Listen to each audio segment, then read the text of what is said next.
Hello, everybody, and welcome to the Something Something podcast. And you know what? I'm just going to let Larry say hi this time. I'm not going to do any of the usual stuff. We're changing it up a bit. Is it my turn to go? Yeah. Oh, hello, everybody. My name is Larry Sands, and welcome to the Something Something podcast. I am here straight out of Los Angeles, California, and on the other end of the phone is, say hi, Eric. Hi, Eric. Well, that was weird. That was Perfect. different, having you introduce me. That was fun. I know, that's weird. I know. Hey, how is Jersey? It's hot. Oh, really? Oh, yeah. But LA is good about it's hot in some places, but as you go over the hill into Santa Monica from the valley, it gets a little bit cooler. So that's good. So stay cool, Eric. Stay cool. Party on. One of the many things I hated about Los Angeles was the second you passed Universal Studios, it got 30 degrees hotter. I know, right? I know. That's the valley. It's hot in the valley. Hot. All right, so before we get into our week, I got a funny story to tell you. Go for it. As you know, like a couple days ago, I have really bad insomnia. And I couldn't fall asleep till 5 a.m. a few nights ago. Oof. Horrible. I've done later, but that was one of the worst. So my mom gave me a Xanax the next day to help me sleep. Mm-hmm. Yep. Out like a light. Oh, nice. Now, was that... Last night, took another one. Out like a light. Only problem is now I'm addicted to Xanax, and I've kind of sold everything I own. That some people are kind of laughing. Other people are like, that's not too funny. Was that one of the days that I called you, right? I called you, gosh, I guess it must have been maybe noon your time. And I asked you to email me so I could know for sure this isn't a dream. What day? Yeah, right. That's funny in some ways, but not in another. So that's good. But how is your insomnia? Huh? It's sad. Well, I know, but you got to do what you got to do, right? To kind of take care of yourself and to look after yourself. So, and that's always a good thing that there's things out there like that, but you just got to do it in moderation, very moderately. How has your week been, friend? It's been good. Working here and there, doing some video shoots. And actually next week I'm wrapping my Christian film. So I'm super excited about that. And just kind of like what we were talking about before we started recording, I like to get everything shot. Some people like to edit during their shoot and everything, but I'm not like that. I want to shoot everything. I want to compile all my footage so I'm not waiting around. Cause there's a momentum, I think, in editing. I don't know how you feel about stuff like that, but there's always I use a real editing software. So yeah, there is totally a rhythm to editing when you use a real software. Well, what do you mean? iMovie doesn't count? No, it doesn't, Larry. No. You better be careful. Some of the editors out there are like, hey, I use iMovie from 2005. So you better be careful, buddy. But no, and we talked about that too, right? When I'm done filming and before I edit, I take a day off or 2 days off. Yeah, I mean, which is always good. Well, now that I can agree with, but like once you're done with like production, then you go into post. I don't want to, unless we have to go do reshoots. That's understandable, but yeah, man, I want to have everything right there in the middle. And why don't you leave my Final Cut 7 alone, okay, mister? Wow, you're using 7? At least it's not 10. Yeah, I know. A lot of people out there going, yeah, stick with 7. But then they go, why don't you like just upgrade to Adobe? And we've talked about this too. So that's a real editing software. I'm gonna become a real boy and go with Adobe. Wait. And actually, now speaking of Adobe and movies and horror movies in particular, because I know you're a horror movie fan, right? You know, if I could make good movies, I would, but I'm only good at scaring people. Well, you know, that's a career. Look at Robert Englund. Yeah. Look at the guy in Friday the 13th. Look at the Shining guy. Larry doesn't watch horror movies, so he's just naming random ones. I know. I'm too scared, honestly. And actually, we have a guest this week where well, first of all, I'd like to introduce our guest. His name is Jeremy Lutter. Hi, Jeremy. How's it going, Jeremy? It's going pretty good. I actually have a secret. I have a secret to tell you guys. This this feature was cut in Final Cut 7. Oh wow! I'm old school like that.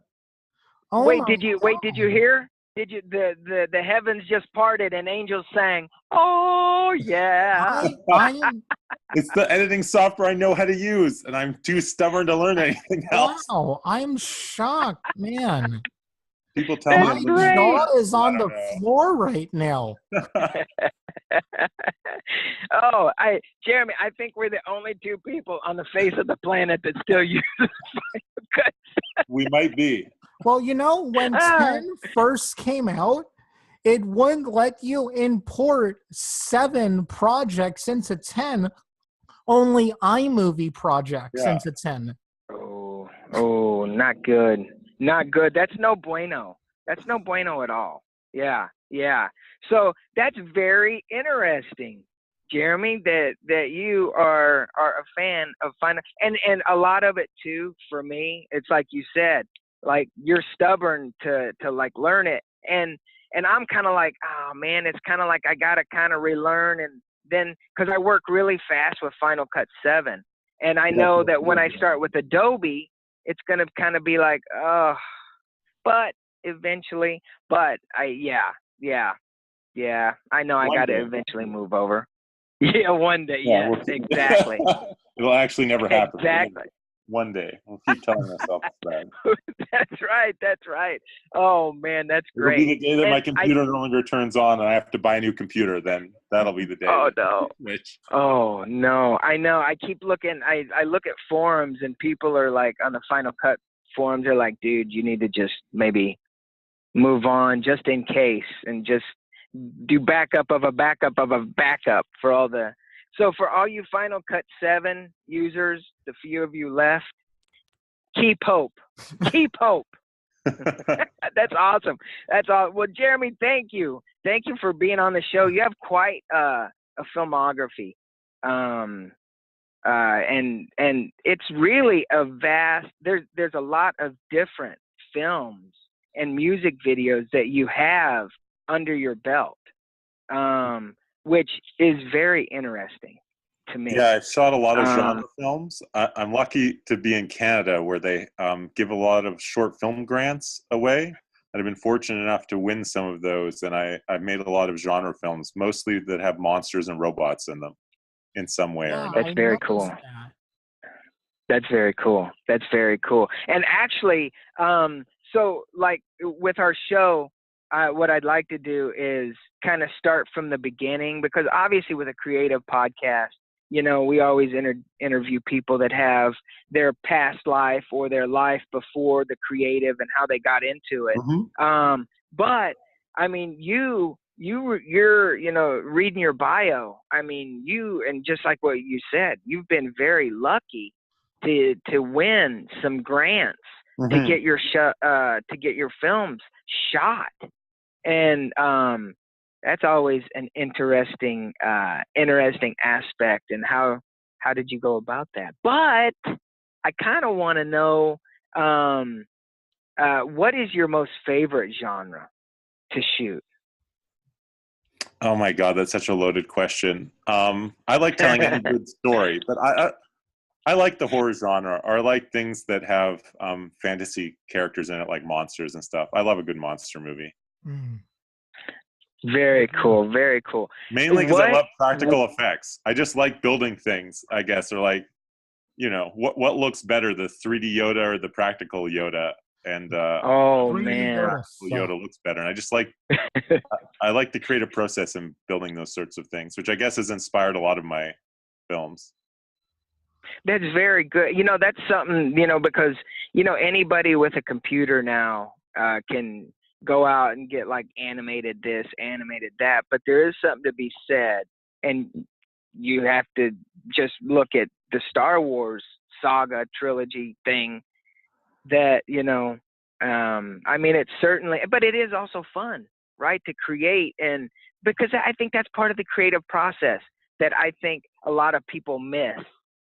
Doing, well, I could do like spaceships and stuff and like create like computer generated stuff, but there's so much fun in trying to figure out how to make a model look like it's the Death Star sitting in space, so that's very cool. To go back even further, how did you get started into filmmaking? I think it was from watching Star Wars when I was a kid, honestly. Or just, I was so enamored by these different worlds and movies. And I don't know, I've been making films for so long, it's hard to remember, honestly. I started when I was in high school, making little videos with my friends and just continued doing it. So it's a thing that I'm not even sure that I remember exactly where it started. I mean, I do, when I took it more seriously, it was because I started off as a video editor in the film industry, and then I mean, is this the story you're looking for? Yeah, absolutely.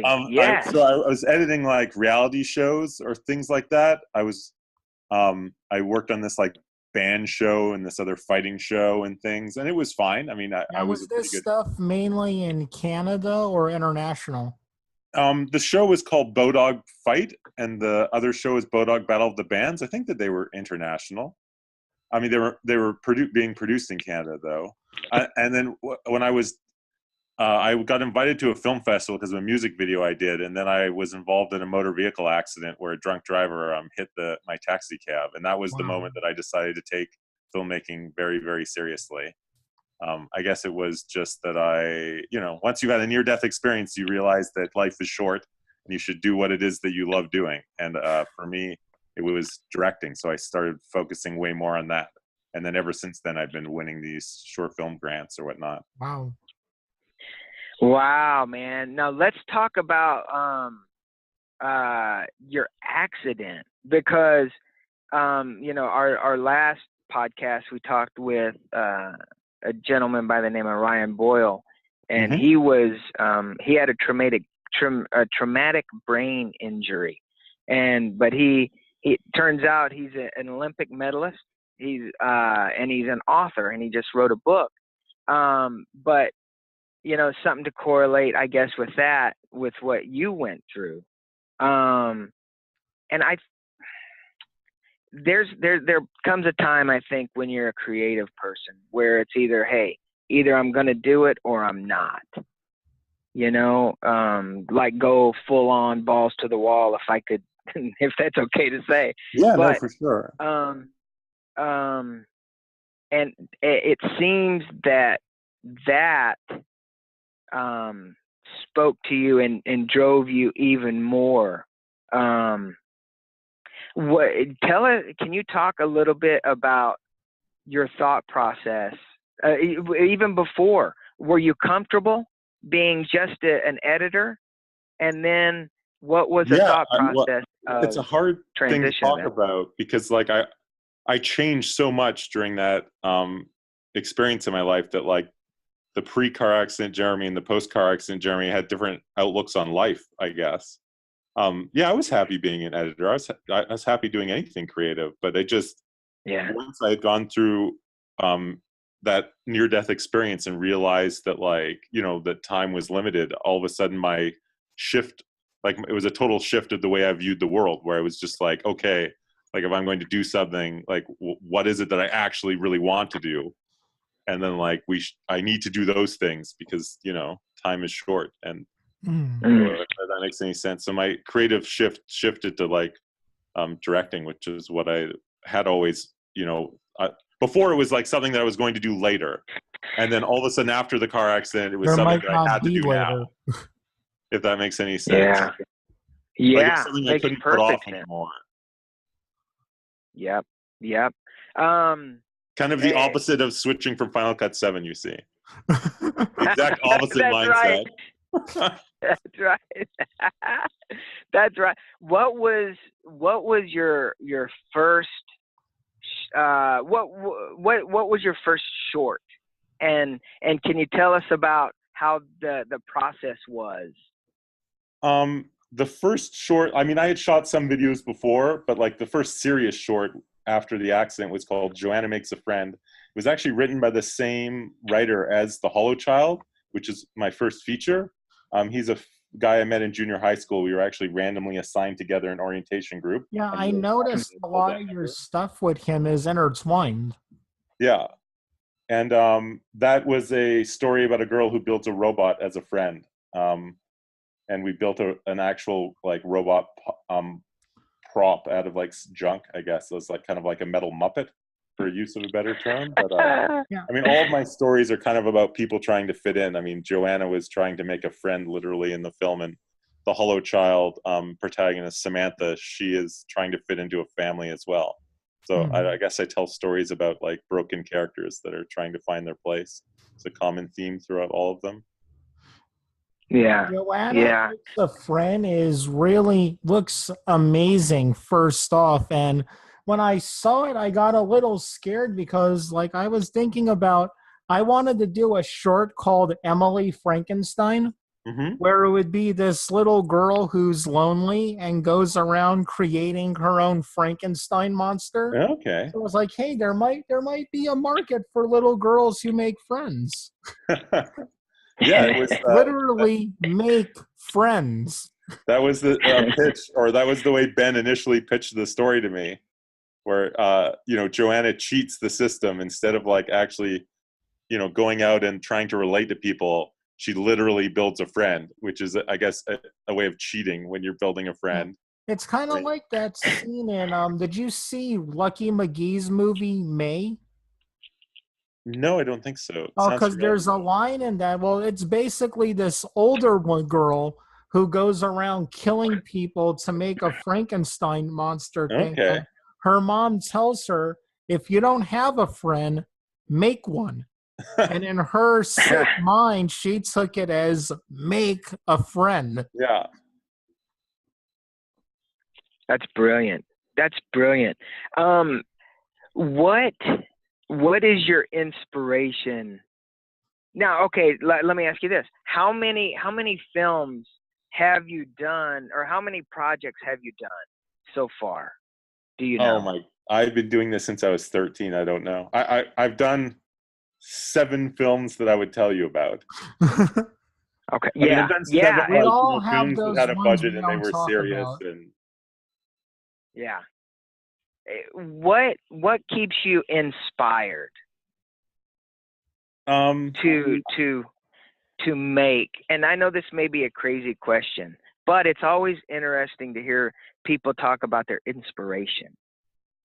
Well, I'm inspired by good stories, like where people face adversity and they change. I mean, it's all about the story or the script, first of all.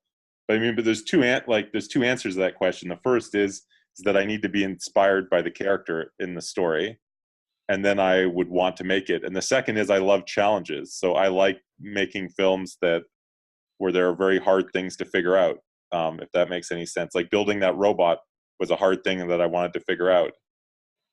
And there were a lot of challenges in The Hollow Child. We ended up building a cave set. And I think that was one of the most rewarding things about that project. Just in terms of, being transferred to a different world. And the cave set, I got it, my production designer, Mo, he'd sold me on this idea that we were going to like build the cave. He had shown me all these like concept sketches. And the first time that I arrived on set to see it, it was the day before we were supposed to shoot. He had taken all these wood frames and like built this movable set, and he had taken carpet and stapled it to the wood frames to fold it into shapes. And I must say that the first time I saw it, it looked like, I don't know if you see those 70s vans that have shag carpet on the inside. Oh, yeah. Yeah. It did not look scary at all. And I was like, oh my God, I can't believe that, like, this is where we're at. And I was like, oh yeah, this looks okay, Mo. And then I went outside and was like, I phoned my producer. Oh, dear God. I'm really worried about this cave. I go, it looks like a shaggin' wagon. The thing, and I was like, and then we had to shoot the next day. So my producer was like, I don't know if there's anything we can really do about this right now. But when I arrived the following day, he wasn't done.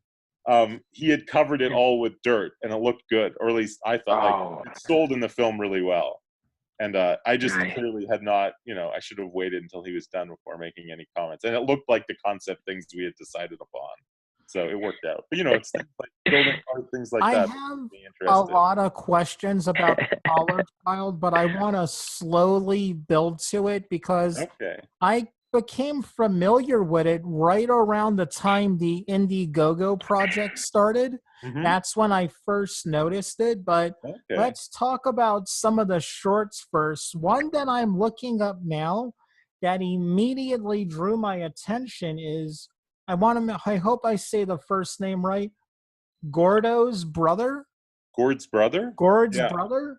Now, you got a pretty big star in that. Well, he wasn't then, but Jacob Tremblay. Yeah, now, I am the before film. Or after Room? We were the film before, immediately before. Oh, okay. Wow. So that worked out rather well as far as that is concerned. But Gord's brother is actually also written by Ben, who wrote The Hollow Child and Joanna. And it was like our follow-up to Joanna about a boy who has a monster for a brother, and they run away from home together to find a new home. And that was probably, it was a really ambitious short. We cast Jacob Tremblay as the young version of Gord right before he became ridiculously famous. Yeah. Wow. Where can we see your shorts? Is there a way to, or are they still in the festival? Some of them are available online. They're all tied up with different deals. I think Gord's brother currently is only available in Canada, unfortunately. Well, we sold it to the CBC and they have the streaming rights there, but I think it's geo-blocked. And we haven't been able to make any other deals with it. We should make it available somewhere. I'll work on that. At the present moment, Gord's brother is only available in Canada. Reset and Floodplain are available on the world because they're on YouTube. And they're in different formats because the funding I got had different deals. So, I trying to sort all of that paperwork out.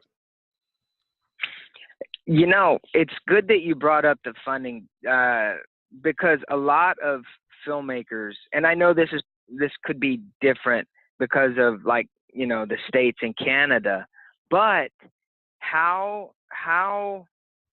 what is the best way, or would you say, or how you did it, which again is probably totally different. How did you make that transition, and where do you also look for funding for your projects? If you could touch a little bit about that, because there's, hopefully people are listening to this and searching as they listen and looking up your bio and your website, which, by the way, we'll have links in the description. But how can young filmmakers transition into full-fledged having money filmmakers? Having grown up in Canada, I know the Canadian system rather well, and I can't really talk to other parts of the world as much. But the first thing is to come up with a project that's shootable. A lot of my projects are one location.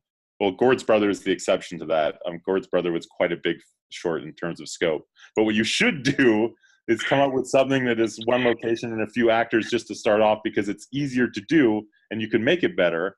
That would be my suggestion to people just starting off. And a lot of my films do follow that rule, because it's easier to perfect something that is you want to make a perfect movie, but you should set yourself up to succeed. In Canada, we have a grant system, which I feel very fortunate to live in Canada, and people pitch different funding organizations, and broadcasters most of the time have like a short film thing that you can pitch. I'm not sure that in other parts of the world it's the same way, but like not at all, not here. That in Canada, a lot of people get their start by pitching these short film grants and winning small amounts of money to shoot shorts. And then we also are very fortunate to have a grant system for features. I mean, Telefilm Canada sponsored my first feature film, and I'm very thankful to, live in the socialist paradise of Canada where they give away money to tell stories. But no, it's important to to have that identity. I mean, surviving in the market, I would say that you just need to tell good stories and try and get them noticed. I know the American system is a bit different, where I think the idea in America is to make a breakout short, and then someone will fund your next feature if you had a short go viral and you get noticed. I believe is closer to the American system. In Canada, you would like pitch your idea to a broadcaster and see if you could raise some money to get it started. Yeah. So note to broadcasters listen to this. Huh? What was that, Larry? Oh, I was gonna say note to broadcasters and our art system. We need this kind of a system, or find a way, to get a system like that going.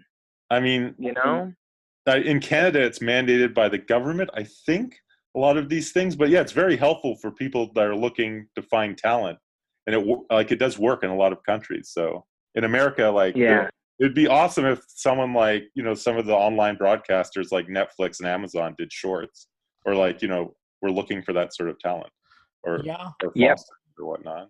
Yep. It just came on the news a lot. Yeah, I know. Some states claim to be friendly and tax breaks and everything, but I think you need more than a tax break to get somebody that is looking for funding out there and into the day. Well, that is quite interesting. But now let's go back, Eric, to what you said. Let's talk about the Hollow Man. Dude, Hollow Child.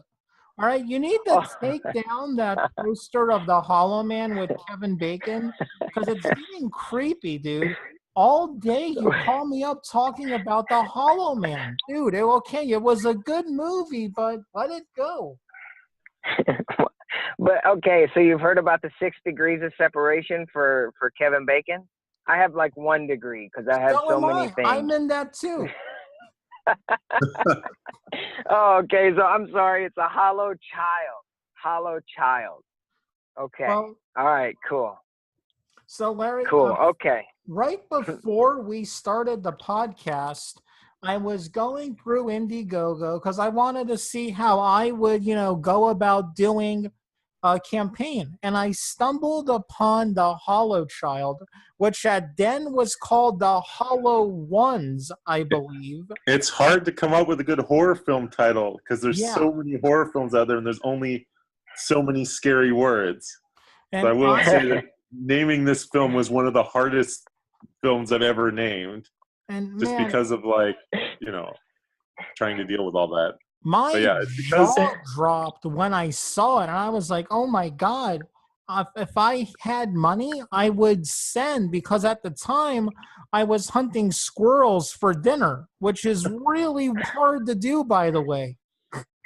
It tastes good as quesadillas. I'll let you know that. But I was just, oh my God, I need to know everything I can about this movie. Then we talked on Twitter a few times. I was like, when is it coming out? When can I see this? Then a few weeks ago, I finally got to see it. And let me tell you, this thing is available on iTunes, Amazon, even my local cable provider, Optimum Cable, has it. And I finally got to watch it, and holy cow, was I blown away by it. I'll say not just because Jeremy's on the show. During the end of the year, it will be in my top 5 films of the year. I was completely blown away by it. I'll put it this way. It looks as good as a Blumhouse movie. That's what I kept thinking. My God, how did Blumhouse not pick this up at a festival? It was, oh, okay. I'm going to keep gushing. I'm going to take a break, drink a soda, and let you and Larry talk. I appreciate you saying that, because when I set out to make this film, that was my goal, was to make something that looked as good as like an American style like horror movie, and that was yeah, I think it came across in the end.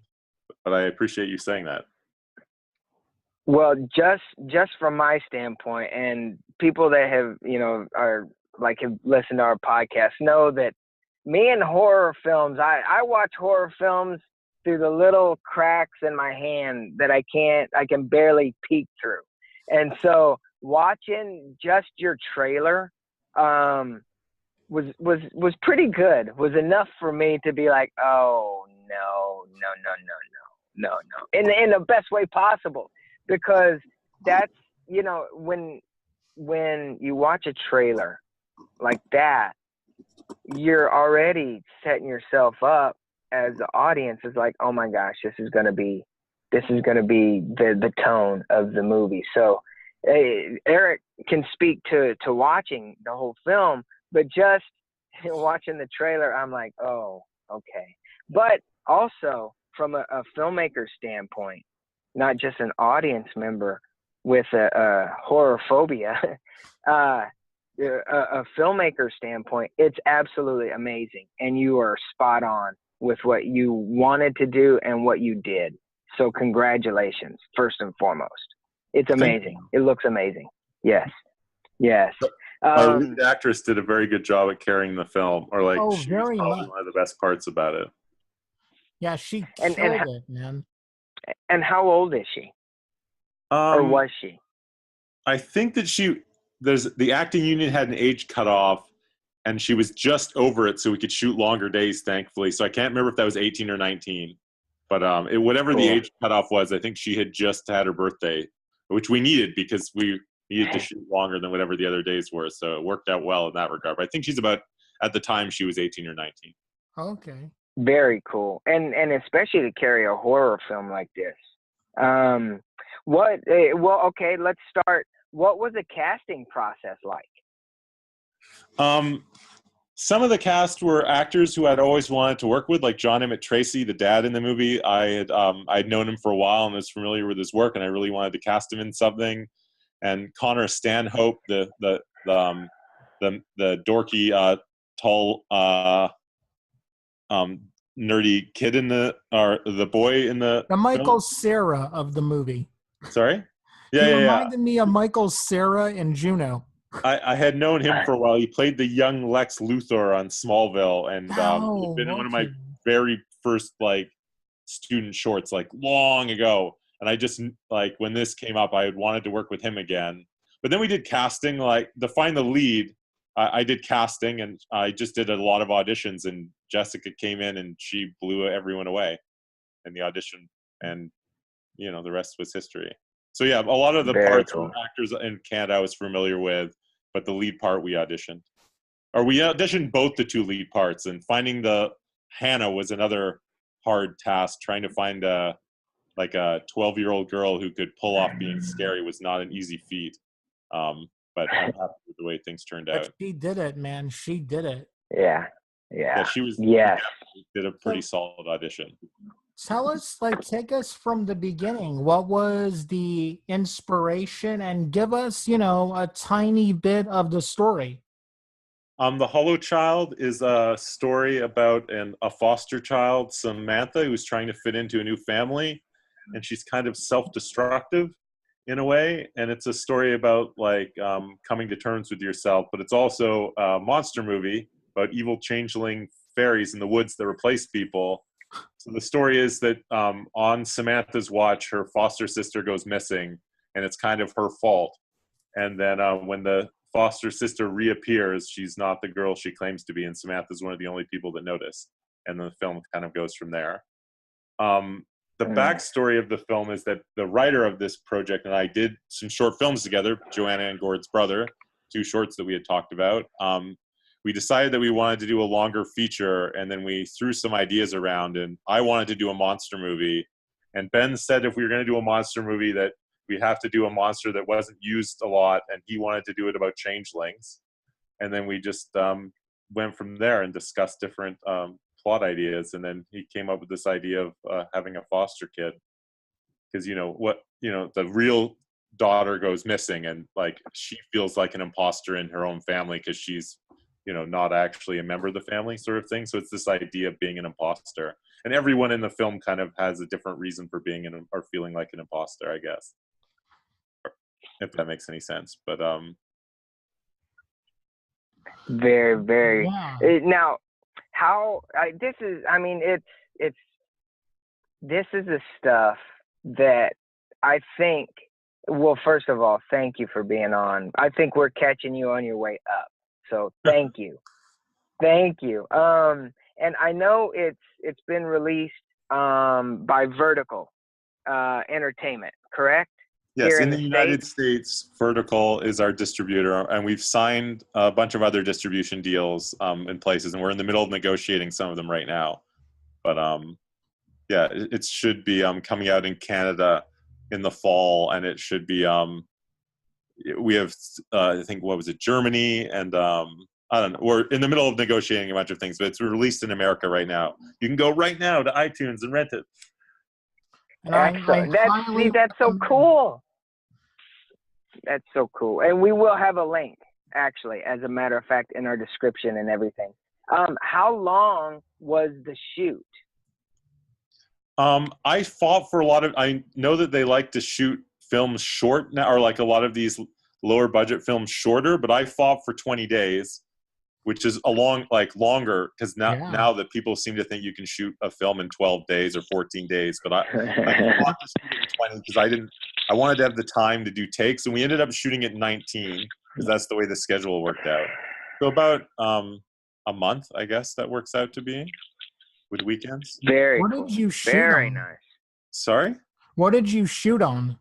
Oh, we shot on some version of the Red, whatever my cinematographers are actually 2 identical brothers. They're called the Talbot twins, and they shoot films in Vancouver. And, just for the horror vibe, having a set of twins on set is always good. The lid was breathtaking. I mean, the cinematography they're really good. Was top notch. Yeah. They shot some of my other shorts. A short film, Reset, which you can watch on YouTube right now. That was shot by or off my website. It was shot by the Talbots, and that was the first time we had worked together. And at first, it took a while for me to tell them apart. It was weird because I'd have a discussion with one of them, and then I would be like, "Oh wait, that was your brother." But now I can. Like after hanging out with them all this time, I now feel that I have a handle on who they are. But it was a bit tricky at first, but they did a really good job as far as lighting and all of that's concerned. I was very glad that they came on board. And they own a Red camera. They always update it. So whatever the latest Red camera was when we were shooting, that's what we shot on. I can't remember what Red version it was at that point, but I'm a fan of shooting on the Red. It always seems to look good. Oh yeah. Definitely. And actually, this is more like a filmmaker. And how important is it for you to work with the same group of people? Is it important to you? Do you always look for new people to work with? I like working with the same people because then they have some understanding of your style. But it often comes down to scheduling, honestly. Because a lot of the things I shoot are indie rates. So when I go back to these people, and I'm always looking to work with top-notch people, they may be on a project that is going to pay them way more. And it just doesn't work out schedule-wise. That's happened a lot. I've come back to people and wanted to work with them, and then they have working on bigger things or whatnot. But if the schedules work out, then I will totally always. It's good to work with the same people. Yes. And it's funny you should say indie budget and things, because, and this could be a crazy question for me. It's not, because I'd like to know how many people are on the crew usually when you shoot a film. Oh my God.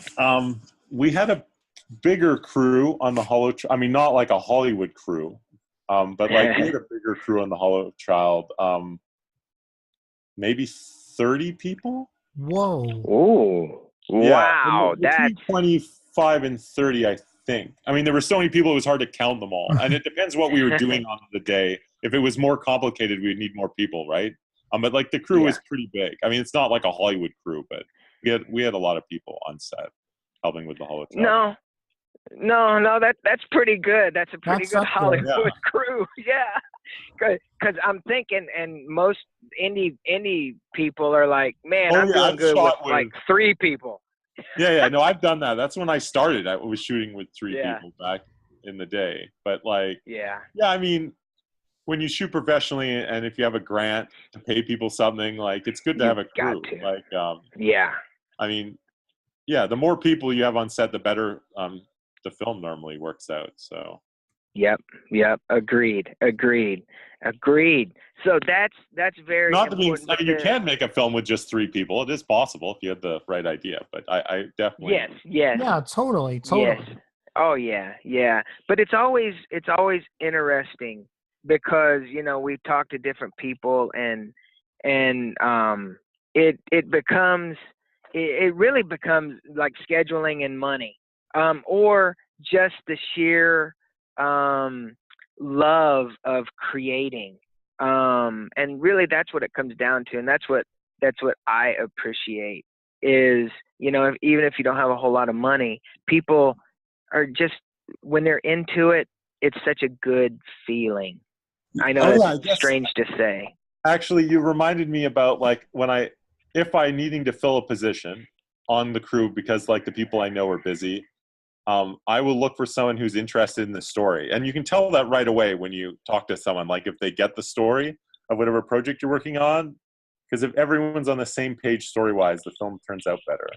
So like the costume designer, for example, of the Hollow Child, I'd never worked with before, but she totally like got the story and she did an amazing job. Like the costumes in that film were probably some of my favorite costumes of any film I'd ever worked on. But she just totally got the story. Like from the very first moment we talked, she understood the main character and like, yeah, I mean, it's good to work with people who are on the same page story-wise, for sure. Man, it's such a blessing to hear you talk about, and you really are like a blessed filmmaker. And just by listening to you, I mean, because filmmakers in general or people that go from project to project are very, they jump around and they're just like, man, I'll just work on with whatever. But when you find that core group, you just try to hang on to them, and because you're comfortable with them. And I think that's one of the things that I think back in the day, filmmakers like Steven Spielberg and George Lucas, and they all became that group. It's all about finding your film family. We talked about that before. Yeah, and it's just so important, and it's good to hear that that's still alive.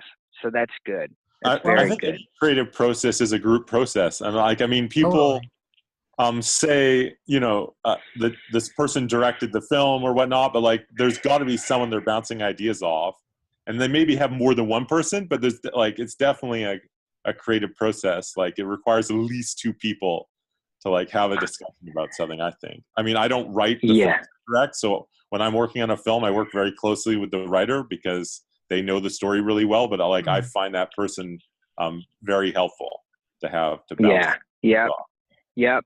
And I do want to say before I forget is whenever you start your next project, I'd love to have you and the writer. Ben's his name, correct? Yeah. Well, Ben, I work with a lot. I do work with other writers. In fact, my next project is written by a different friend of mine named Ryan Bright. But yeah. Cool. Well, guys, since we're talking about collaborating, and we're getting near the end of the show, we used to do this thing on the podcast called Pitch That Movie. And we would always get the guest on and we would pitch a movie, and there was always 2 rules. What were those rules, Larry? Never say no? No.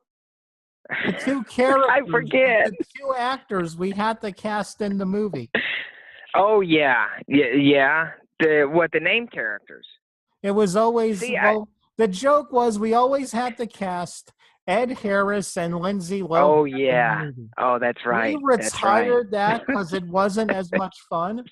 But I love playing pranks on Craigslist. One time I put up that I had to get rid of my pet dragon because there were children going missing in my neighborhood.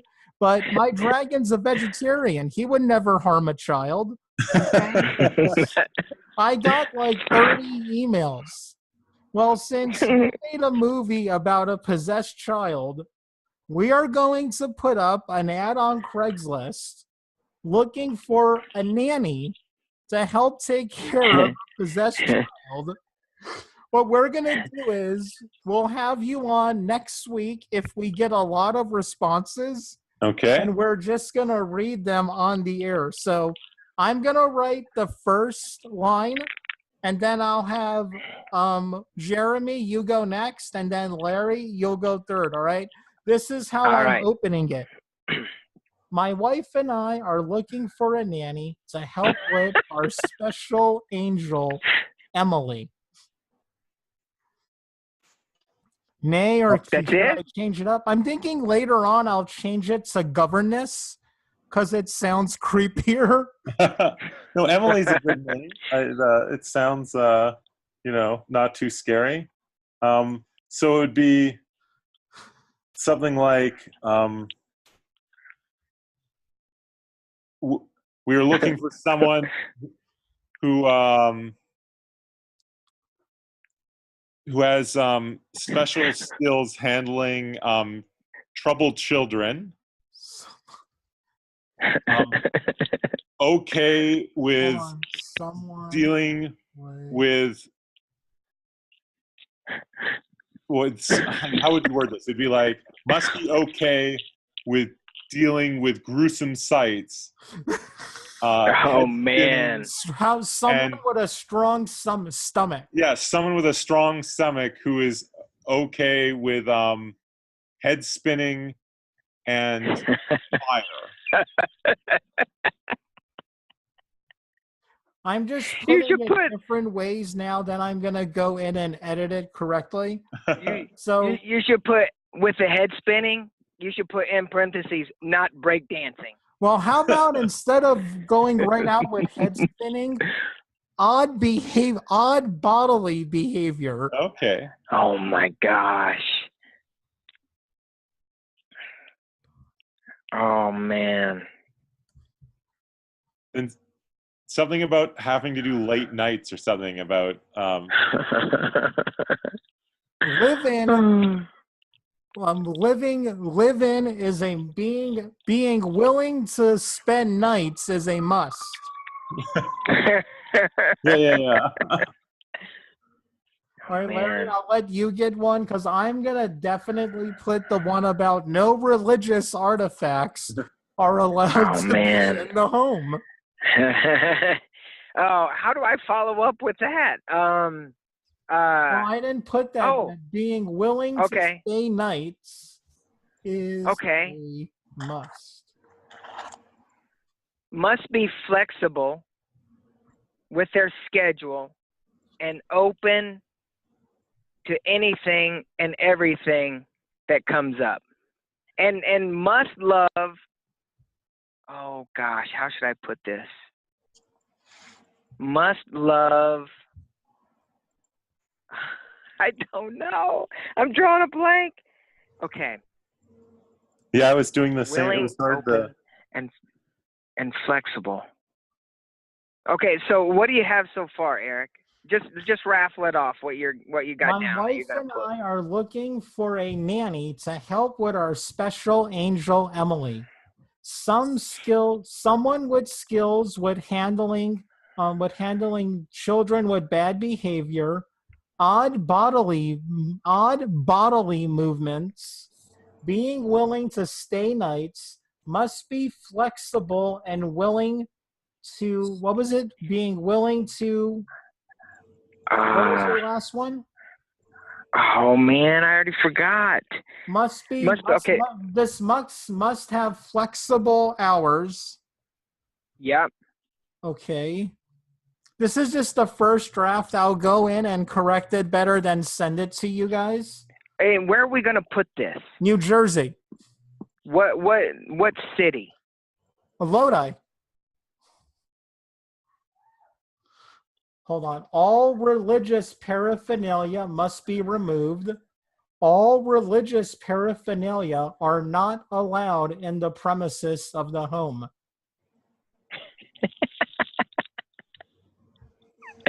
Oh God. This is going to be like interesting. A list of things that, they're okay with. It sounds right. It's hard to get it subtly right where it like just sounds off, but it's not obvious. Or I'll go in and make it a little better. I'm just going to add stuff. When spending nights. When nights. All doors must be locked. See, there you go. Oh man. And that's capitalized. All doors must be locked. We're gonna get some doozies.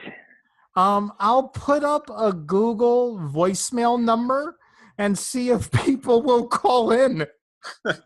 And leave a message. That would be hilarious. Okay, I think we got it. That's perfect. That's perfect. All right, I'm going to go back in later and, fine-tune stuff and all of that. But, all right, so we are going to be posting this. I guess we'll post it Saturday. And we'll see how many responses we get. And then we'll have you on whatever day you're free next week. Okay. And I'll send emails to each of you. I'll copy and paste responses. And we'll each just read off responses that we got. Sounds good. Perfect. All right, well, Jeremy, it was absolutely a blast having you on tonight. We hope to have you on again in the future. And personally, I hope to work with you on some projects up in Canada to get some of those sweet tax exemptives. All right. We'll try and sort that out. Thank you for having me. Oh, thank you so much. Thank you very much. All right, and everyone. We can have some poutine together. I'm not sure exactly when this will be up because we are recording a bunch of episodes today, but it will be up. That's all we can promise.